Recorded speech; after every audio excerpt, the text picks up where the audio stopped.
Well, here we are at CES, Jon Mamonski for Business News Magazine, and I'm here with Jeffrey Ray from Omron. Now, Jeffrey, last year you introduced the very first wrist blood pressure and health monitor. Yep. Can you tell us what's happened in the last 12 months? So what we've done is we've been doing a lot of clinical studies, and we've been trying it on a lot of different people. And so last year we introduced the concept of a wearable blood pressure monitor. And during the course of our clinical studies, we found that it worked on about 80% of the people that we've tried it on.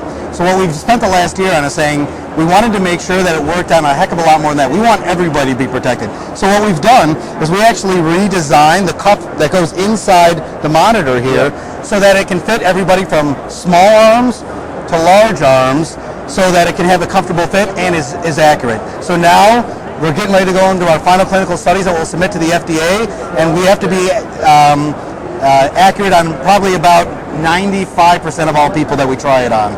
So. Terrific. Oh, let's have a look at the watch now. Certainly. So we'll just bring it up to the lens. Okay. And if you just want to walk us through it. Sure.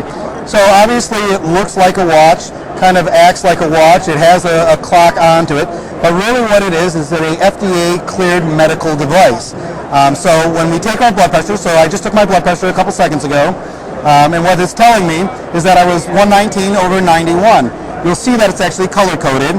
The 119 means that my blood pressure for my systolic is good, but my diastolic was a little high. I'm hoping that's because I'm talking to you.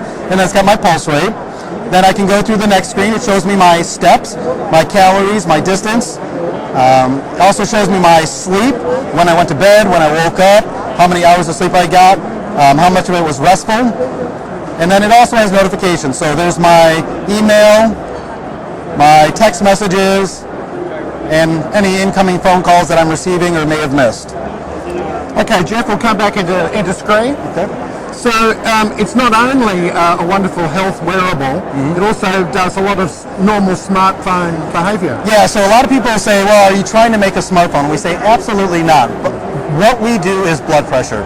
But we know that when you put something on your wrist, that's very valuable space. So to kind of encourage people to wear it more, we didn't make it look like a medical product. We made it look like a smartwatch that anybody would wear. Yeah. And then we also put in all those convenient factors that people want, which is their activity tracking, sleep tracking, and everything like that. And so finally, what is the expected retail price point for this unit? We're still going through a lot of that. We're expecting the retail to be approximately around $350. Which is incredibly good value when you consider the average smartwatch that does not have all of that health is about that same price. So that's wonderful to hear. And when do you expect it may come to market?